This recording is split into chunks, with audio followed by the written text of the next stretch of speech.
Psalm 96. Hört auf mit dem alten Lied. Singet ihm lieber ein neues und singet's weit über die Erde.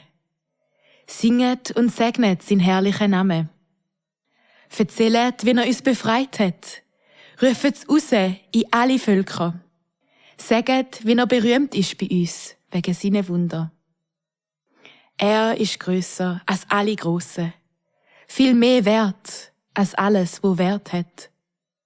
Mit ihm ist nichts gespassen. Er hat nämlich den Himmel gemacht. Vor ihm sind alle Götter grad nichts. Aber um ihn ist himmlischer Glanz. Voll Macht und Pracht ist sein Geheimnis. Ihr Völker anerkennen ihn auch und respektieren ihm seine Macht und löhnt ihm den Glanz von seinem Namen.